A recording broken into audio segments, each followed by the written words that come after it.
Okay, hello बच्चों, अब तक हमने वर्क, पावर एंड एनर्जी का worksheet number 1, worksheet number 2 complete कर लिया है। अब तक हमने ग्रेविटेशनल पोटेंशियल एनर्जी के बारे में पढ़ा है। ठीक है, वर्क डन क्या होता है, पावर क्या होता है, एनर्जी क्या होता है, ये पढ़ा है। इस वर्कशीट में, that is worksheet number 3, worksheet number 3, इस वर्कशीट में हम देखने वाले हैं टाइप्स ऑफ पोटेंशियल एनर्जी। ठीक है, टाइप्स ऑफ पोटेंशियल एनर्जी में gravitational potential energy, elastic potential energy, electric potential energy, ये हम पढ़ने वाले हैं। तो सबसे पहले इलास्टिक पोटेंशियल एनर्जी के बारे में हम पढ़ेंगे। इलास्टिक पोटेंशियल एनर्जी क्या होता है, हमने पिछले सिनॉप्सिस में भी ये पढ़ा कि इलास्टिक पोटेंशियल एनर्जी होता है हाफ के एक्स स्क्वायर, जहां पे के होता है इलास्टिक कांस्टेंट, जो कि कांस्टेंट होता है, दिया होता है। एक्स क्या होता है, देखो, अगर आपको इलास्टिक पोटेंशियल एनर्जी दो पॉइंट के बीच में ढूंढने के लिए बोला, this is the mean position, suppose this is my ex, ये मीन पोजीशन है, यहां पे कोई फोर्स नहीं लगा है स्प्रिंग पे। सपोज ये है x1, ये इनिशियल पोजीशन है स्प्रिंग की, यहां से मैंने स्टार्ट किया है। ठीक है, तो x1 है, यहां से लेकर x से लेकर उसके फाइनल पोजीशन तक की length, that is x1। Okay, mean position से फाइनल पोजीशन तक की length, that is x1। Suppose मैंने लेंथ को इलोंगेट किया है, सपोज मैंने लेंथ को इलोंगेट किया है, तो मीन पोजीशन से लेकर फाइनल पोजीशन तक स्प्रिंग के जो भी होता है वो x2 होगा। ठीक है, तो यहां पे इसको x नहीं बोलते हम, इसको बोलते हैं मीन पोजीशन, इसको m बोलेंगे। ठीक है, तो यहां पे x की वैल्यू आ जाएगी, x स्क्वायर की वैल्यू, x स्क्वायर की जगह पे हम लिखेंगे x2 square minus x1 square. Camera Logitech, अरे कैमेरा फोकस, ये कैमरा का फोकस हट जा रहा है। जितना महंगा कैमरा लो ना उतने नखरे होते हैं इनके।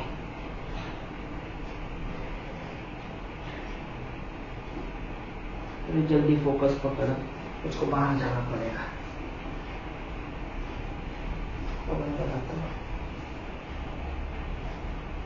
दिख नहीं रहा है ना बोर्ड? नहीं सर।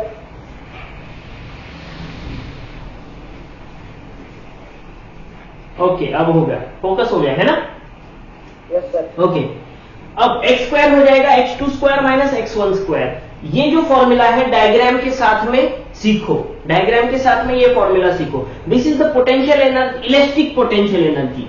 यहां पे U क्या है, elastic potential energy. Force due to that stretching of spring is equal to F is equal to minus K X, ये होगा फोर्स। और इस फोर्स को हमने डिराइव किया, इस फोर्स से हमने डिराइव किया पोटेंशियल एनर्जी, जो कि होता है हाफ के एक्स स्क्वायर। ठीक है, जब भी इलेक्ट्रिसिटी की बात हो तब ये फॉर्मूला यूज करना है पोटेंशियल एनर्जी के लिए, जिसमें x होता है x2 square minus x1 square. ठीक है, अगर मीन पोजीशन से खींचा है तो डायरेक्ट x2 स्क्वायर आप ले सकते हो। ठीक है, ड्रॉप कर दे रहा हूं।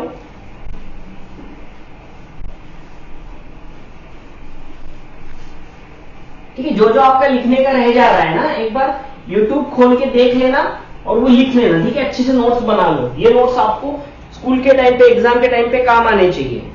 ठीक है, नेक्स्ट वो बात कर रहे हैं इलेक्ट्रिक पोटेंशियल एनर्जी की, इलेक्ट्रिक पोटेंशियल एनर्जी की। अब हमको पता है कि दो अगर चार्ज है तो दो चार्ज के बीच में का फोर्स क्या होता है, K Q1 Q2 upon R square. जहां पे K है इलेक्ट्रिक कांस्टेंट, जिसकी वैल्यू होती है 1/4 पाई इप्सिलॉन नॉट,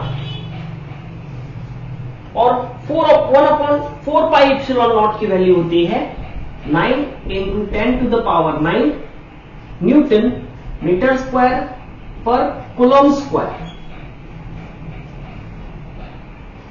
ये फॉर्मूला कब यूज करना है? जब दो चार्जेस हो, Q1 जो कि कूलम में दिया गया होगा, Q2 वो भी कूलम में दिया होगा, they are separated by a distance of r, then the force of attraction between them हम इस फॉर्मूला से डिराइव कर सकते हैं। और इलेक्ट्रिक पोटेंशियल एनर्जी को अगर हम डिराइव करें तो उसका फॉर्मूला हो जाएगा कि Q1 into Q2 divided by R। Simple, एक R को निकाल दो, आपका इलेक्ट्रिक पोटेंशियल एनर्जी आपको यहां पे मिल जाएगा। That is electric potential energy, that is electric force. के Q1 Q2 स्टैटिक फोर्स है, ठीक है। स्टैटिक चार्जेस के बीच में का जो फोर्स होगा वो ये होगा, स्टैटिक चार्जेस के बीच में का जो पोटेंशियल एनर्जी होगा वो ये होगा के Q1 Q2 बाय R। इसका डेरिवेशन में हम अभी नहीं जाएंगे, सिर्फ इतना याद रख लो, एक R निकाल दिया उन्होंने, work done equal to force into displacement ना, तो इस फोर्स को एक डिस्प्लेसमेंट R से मल्टीप्लाई कर दिया, R कट गया, आ गया वर्क डन, मतलब ही पोटेंशियल एनर्जी के Q1 Q2 बाय R।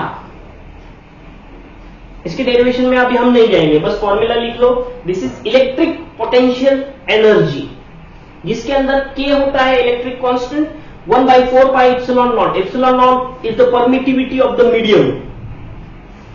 जो इलेक्ट्रिक फोर्स होता है, जो इलेक्ट्रिक पोटेंशियल एनर्जी होती है, वो डिपेंड करती है मीडियम पे, आपने कौन से मीडियम में रखा हुआ है चार्ज, वैक्यूम में रखा है, एयर में रखा है, पानी में रखा है, कहां रखा है, तो मीडियम पे डिपेंड करेगा, दोनों के चार्जेस पे डिपेंड करेगा, और इनवर्सली प्रोपोर्शनल होगा रेडियस के स्क्वायर को, मतलब कितना दूर है चार्ज, उस पे भी पोटेंशियल एनर्जी और फोर्स डिपेंड करता है।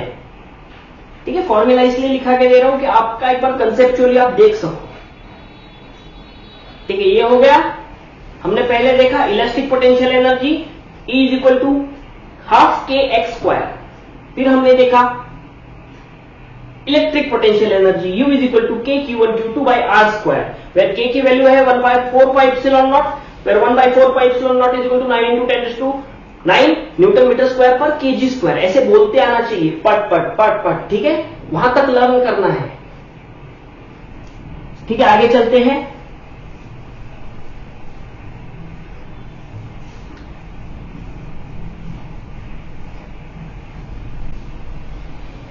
थोड़ा सर के ऊपर से जा रहा होगा जो मैं पढ़ा रहा हूं, क्योंकि आप पहली बार पढ़ रहे हो ये सब चीजें।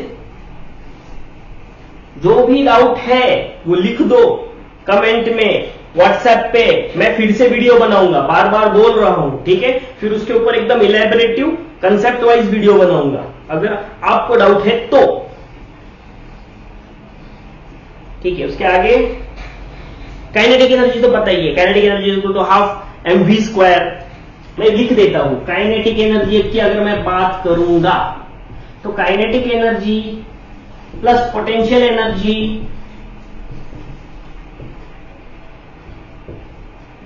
ये दोनों मिला के टोटल एनर्जी ये होता है ना, कौन सा एनर्जी, तो mechanical energy. Total mechanical energy is equal to kinetic energy plus potential energy. अगर काइनेटिक एनर्जी 0 है तो total energy is equal to potential energy, अगर पोटेंशियल एनर्जी 0 है तो total energy is equal to kinetic energy. ये हम देखने वाले हैं आगे। काइनेटिक एनर्जी की बात करूं तो हमेशा kinetic energy half mv square नहीं बोलोगे, बोलोगे half m delta v square. ठीक है, एक्चुअली डेल्टा v स्क्वायर भी गलत है, हाफ mv स्क्वायर बोल दो। पोटेंशियल एनर्जी क्या होता है, mgh बोल दो। फिर मैं आपको बताता हूं ये क्या है। v की वैल्यू होगी, v स्क्वायर की वैल्यू होगी v2 square, v square minus u square, final velocity का स्क्वायर माइनस इनिशियल वेलोसिटी का स्क्वायर, ये v की वैल्यू होगी काइनेटिक एनर्जी के लिए, याद रखना। ठीक है, नहीं तो स्क्वायर कर दोगे सब्सट्रैक्ट करके, पहले स्क्वायर है फिर सब्सट्रैक्शन है, ठीक है, फिर डिफरेंस लिया है। फॉर्मूले को समझना बहुत जरूरी है। वहां पे भी h सिर्फ h नहीं है, h होता है h2 माइनस h1। कौन से हाइट से लेकर कौन से हाइट तक बोल रहा है कि यहाँ पे काइनेटिक एनर्जी के क्या इंपॉर्टेंट था, v स्क्वायर था, तो सब v स्क्वायर कैसे लिखेंगे, चेंज इन वेलोसिटी है क्या, तो नहीं, चेंज इन वेलोसिटी नहीं है, वो v square minus u square है। ठीक है, square of change in square of velocity का difference, the difference of square of velocity है वो। ठीक है, यहां तक समझ गए। मैं जब आपको अच्छे से बताऊंगा तब हो जाएगा, इतना प्रॉब्लम नहीं आएगा। जब मैं सिखाऊंगा ना प्रॉब्लम्स तब आपको आ जाएगा। और कुछ दिया हुआ है क्या, और एक रिलेशन है इस चैप्टर में, हमको और एक रिलेशन सीखना है, इस वर्कशीट में और एक रिलेशन हमको सीखना है। वो रिलेशन बता देता हूं मैं क्या है। ठीक है, रिलेशन से पहले मुझको लगता है कि आपको मोमेंटम के बारे में थोड़ा बता दूं। What is momentum? मोमेंटम होता है मास इनटू वेलोसिटी। इसको हम लिख सकते हैं मोमेंटम को P। मोमेंटम दो टाइप के होते हैं, लीनियर मोमेंटम भी होता है और एंगुलर मोमेंटम भी होता है। यहां पे P मैं लीनियर मोमेंटम की बात कर रहा हूं। इट इज लीनियर मोमेंटम, लिख देता हूं linear. P is equal to mass into velocity. और काइनेटिक एनर्जी का भी लिख देता हूं, kinetic energy is equal to, kinetic energy को बस के से डिनोट करेंगे हम, K is equal to half M we square. यह हमारे पास दो फॉर्मूला है, तो हमको बताया है what is the relation between P and K। ये P के पिक्चर नहीं चल रही है, ठीक है। P मतलब linear momentum, mass into velocity, और K मतलब kinetic energy, half M we square. Okay, तो relation between P and K आप एक तो लिख सकते हो P is equal to under root of 2mk। इसको दोनों को सॉल्व करो तो मिल जाएगा, P is equal to under root of 2mk, या फिर लिख सकते हो K is equal to P square upon 2m। दोनों में से जो भी फॉर्मूला अच्छा लगे उसका यूटिलाइजेशन कर लो। ये दो रिलेशन इंपॉर्टेंट है और ये दो फॉर्मूले भी इंपॉर्टेंट है। यहां पे v क्या है, v2 square minus v1 square, मतलब v square minus u square.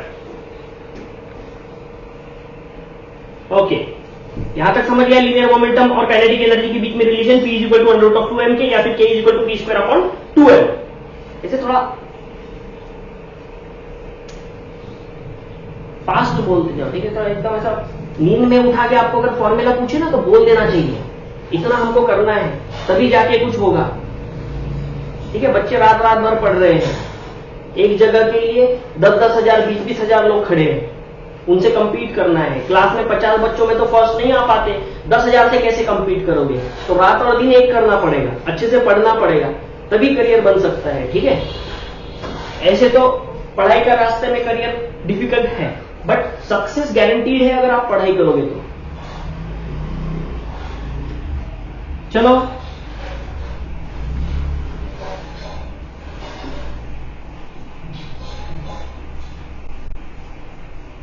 चलो, जितना था उतना काफी है हमको वर्कशीट 3 सॉल्व करने के लिए।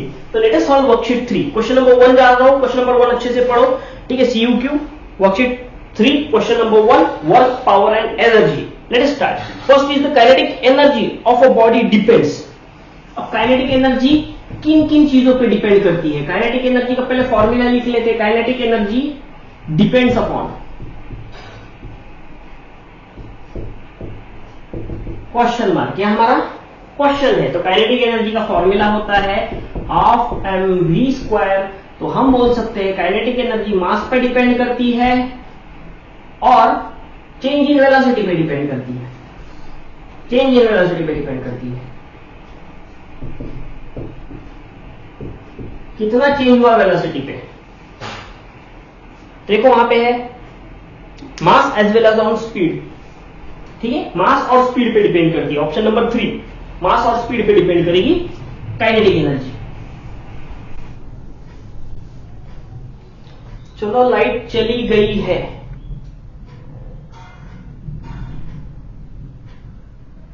तो बाकी का लेक्चर मैं इसके अंदर ऐड कर दूंगा अगले वर्कशीट में, ठीक है। अगले वीडियो में मैं बाकी का लेक्चर ऐड कर रहा हूं, फिर से स्टार्ट करेंगे। ओके।